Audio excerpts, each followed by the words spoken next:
Bună ziua, dragi prieteni și abonați!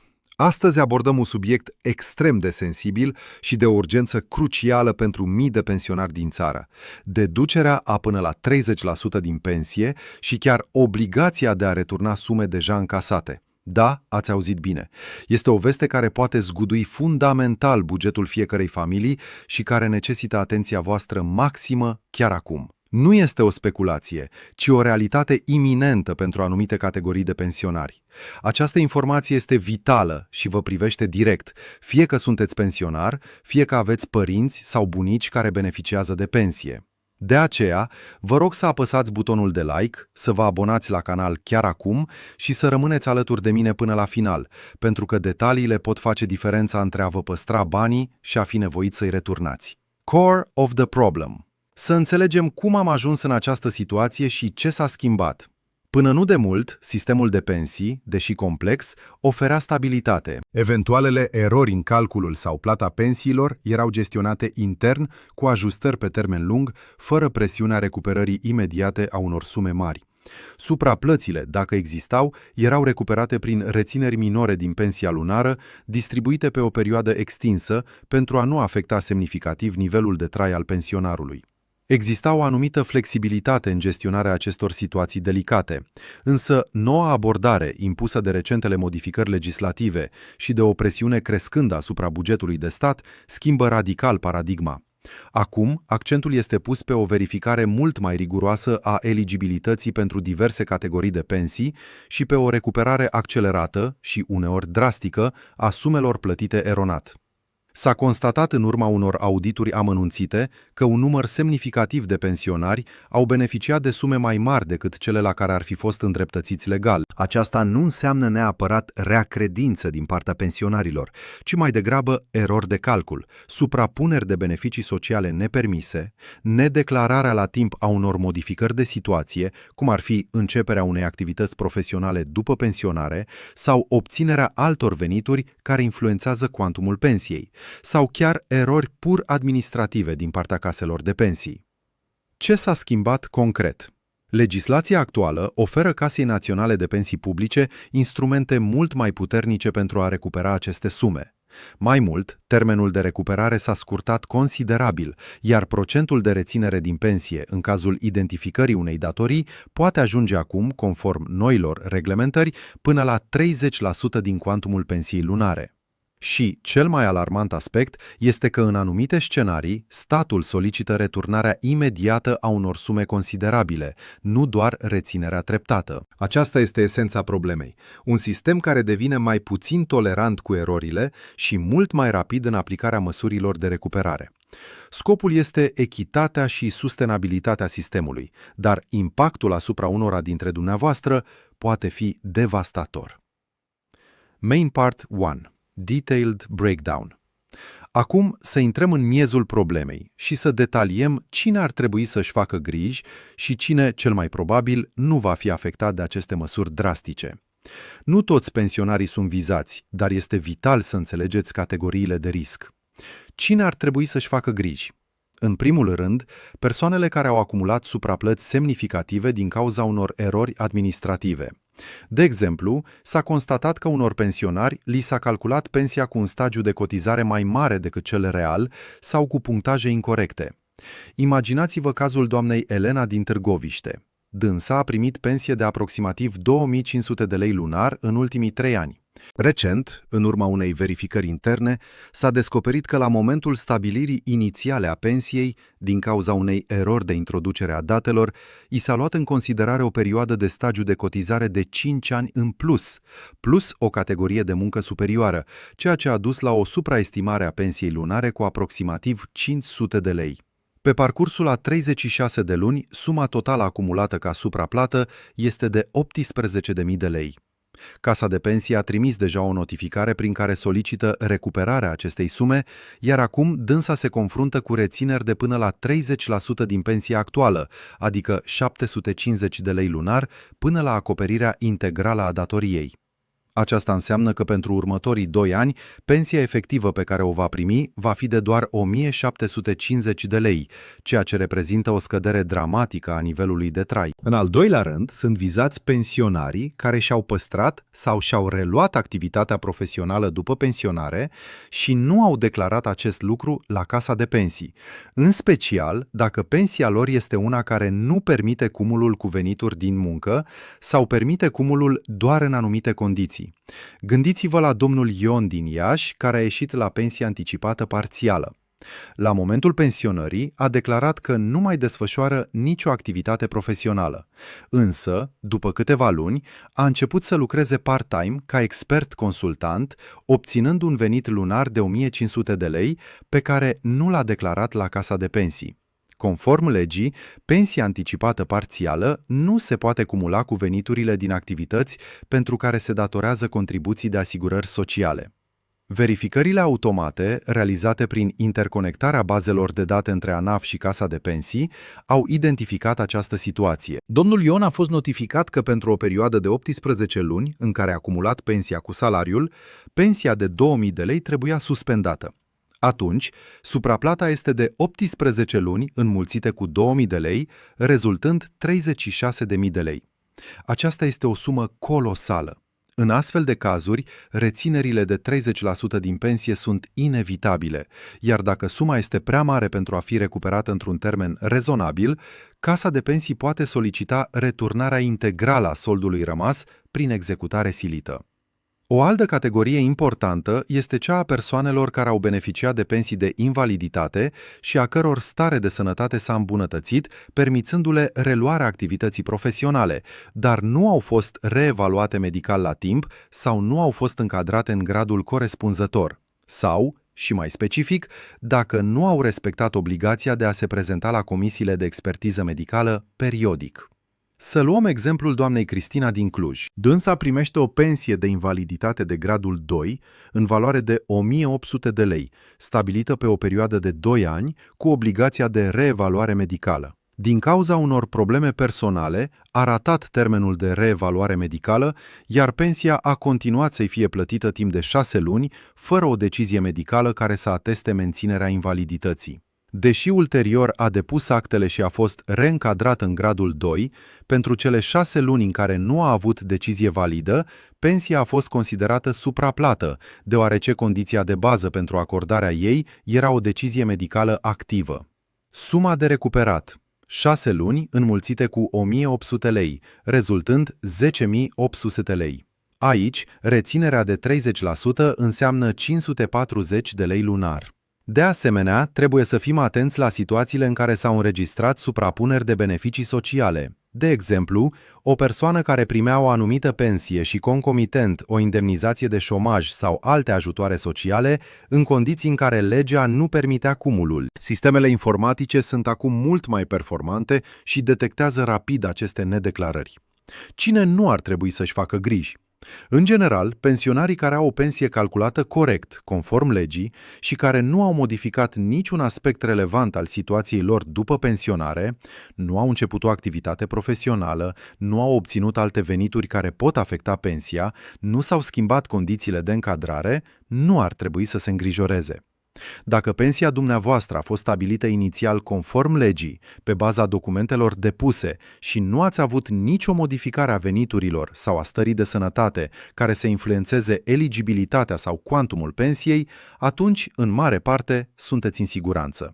Verificările se concentrează pe abateri de la normele legale, nu pe recalculări generale ale tuturor pensiilor fără un motiv specific. Deci dacă situația dumneavoastră este transparentă și conformă cu legislația în vigoare, probabil că nu veți fi afectat de aceste măsuri de recuperare.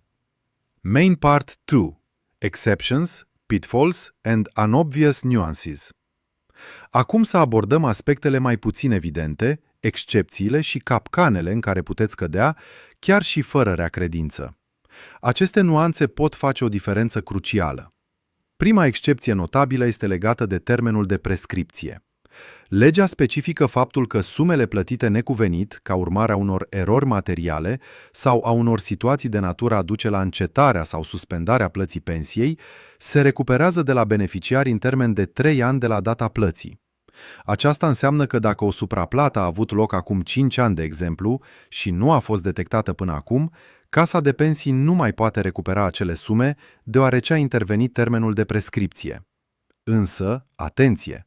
Acest termen de 3 ani se aplică de la data plății efective a fiecărei rate lunare plătite eronat. Deci dacă ați primit o supraplată continuă timp de 5 ani, doar ultimele 3 ani de supraplăți pot fi recuperate. Aceasta este o nuanță foarte importantă, esențială pentru a reduce suma de returnat. Verificați data fiecărei supraplăți menționate în decizie. O altă capcană este lipsa informării corecte. Mulți pensionari nu sunt conștienți de obligația de a declara anumite schimbări. De exemplu, un pensionar care beneficiază de pensie de urmaș și care la un moment dat începe o activitate remunerată, este obligat să declare acest lucru. Dacă nu o face, iar sistemul detectează ulterior, el va fi considerat responsabil pentru supraplata primită. Aici nu este vorba de rea credință, ci de necunoaștere. Totuși, ignoranța legii nu scutește de răspundere. Mai mult, chiar și venitul obținut din drepturi de autor sau alte activități independente poate influența eligibilitatea sau cuantumul anumitor pensii. Un pensionar cu pensie minimă garantată, care obține venituri suplimentare, chiar și din vânzări ocazionale, ar putea fi în vizorul autorităților dacă depășesc anumite praguri și nu sunt declarate. Un aspect unobvious este legat de erorile sistemului informatic. Da, chiar și Casa de Pensii poate greși. Au existat cazuri în care, din cauza unor erori de soft sau a unor actualizări incomplete ale bazelor de date, anumite informații nu au fost procesate corect, ducând la plăți eronate. În aceste situații, deși eroarea inițială nu va aparține, sunteți totuși obligați să returnați sumele încasate necuvenit, deoarece nimeni nu poate beneficia de pe urma unei erori. Însă, modul de recuperare poate fi negociat, mai ales dacă puteți dovedi că ați acționat cu bună credință și că eroarea nu a fost cauzată de o nedeclarare sau o informație falsă din partea dumneavoastră. De asemenea, trebuie să fiți atenți la situația moștenitorilor. Dacă un pensionar care a acumulat supraplăți decedează înainte ca datoria să fie integral recuperată, obligația de plată se transferă către moștenitori, în limita valorii moștenirii. Acesta este un aspect crucial care poate complica semnificativ procesul de succesiune și poate aduce cheltuieli neprevăzute pentru familiile îndoliate. Ce se întâmplă dacă refuzați să returnați banii? Casa de Pensii are dreptul de a iniția proceduri de executare silită pentru recuperarea datoriilor. Aceasta înseamnă că sumele pot fi reținute din alte venituri ale dumneavoastră, cum ar fi conturi bancare, sau chiar pot fi instituite popriri pe bunuri, dacă sumele sunt foarte mari. Este o situație de evitat cu orice preț, deoarece implică costuri suplimentare și un stres enorm. Un alt punct important, situațiile excepționale de insolvență sau stare precară de sănătate, deși legea este strictă, există anumite prevederi pentru cazurile extreme. Dacă o reținere de 30% din pensie ar aduce pensionarul într-o stare de sărăcie lucie, sub pragul minim de existență, se pot face demersuri pentru o reeșalonare a datoriei pe o perioadă mai lungă, cu rate mai mici. Însă, acest lucru necesită o argumentare solidă și dovezi clare ale situației financiare precare și, de cele mai multe ori, nu scutește de plată, ci doar ameliorează impactul imediat. Nu este o scuză universală, ci o posibilitate de negociere în cazuri de forță majoră. Practical advice. Acum, cel mai important aspect. Ce trebuie să faceți concret dacă vă confruntați cu o astfel de situație? Nu intrați în panică, dar acționați rapid și informat. Pasul 1. Nu ignorați nicio comunicare. Nu ignorați nicio notificare de la Casa de Pensii. Orice corespondență oficială are termene legale de răspuns și consecințe. Citiți cu atenție fiecare cuvânt. Asigurați-vă că ați înțeles exact suma solicitată, perioada pentru care se solicită recuperarea și motivul invocat de Casa de Pensii. Pasul 2. Verificați cu atenție decizia de recuperare. Solicitați copii ale tuturor documentelor pe baza cărora a fost calculată supraplata. Verificați perioada exactă la care se referă supraplata, Asigurați-vă că nu depășește termenul de prescripție de 3 ani de la data fiecărei plăți. Dacă supraplata vizează o perioadă mai veche de 3 ani, contestați acele sume. Motivul invocat este o eroare de calcul, o nedeclarare a veniturilor, o schimbare a stării medicale? Verificați corespondența cu realitatea situației dumneavoastră. Calculul exact al sumei. Cereți o detaliere a modului în care s-a ajuns la acea sumă. Orice discrepanță, oricât de mică, poate fi un argument.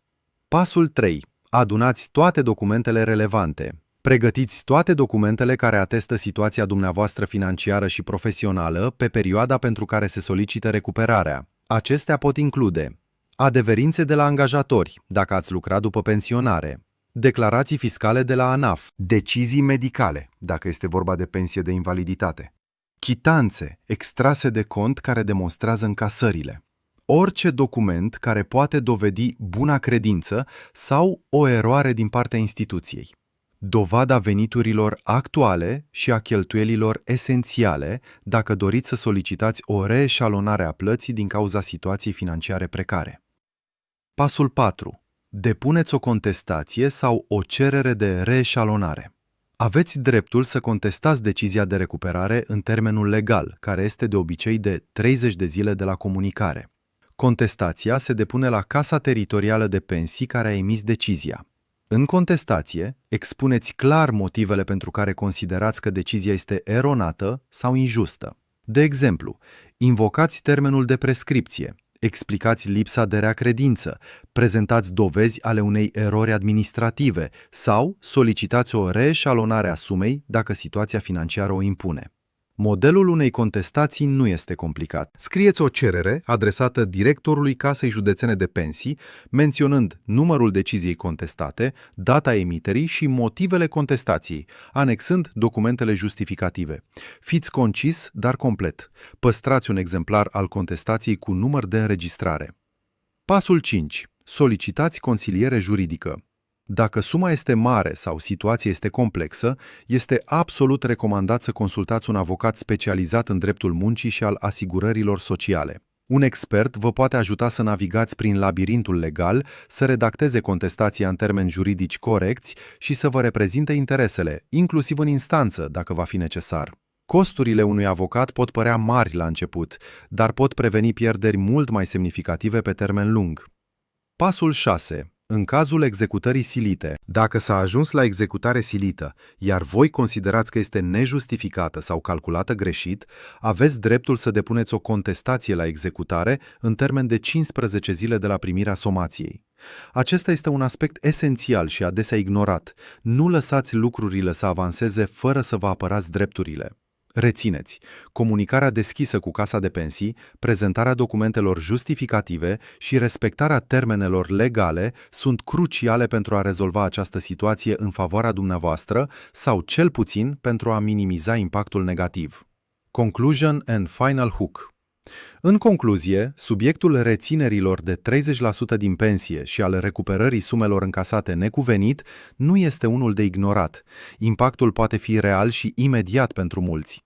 Informați-vă, verificați-vă situația și acționați proactiv. Drepturile vă aparțin, dar trebuie să știți cum să vi le apărați.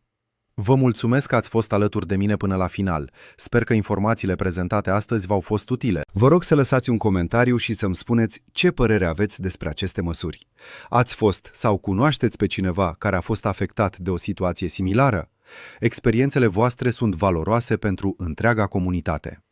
Nu uitați să apăsați butonul de like și să vă abonați la canal pentru mai multe informații esențiale.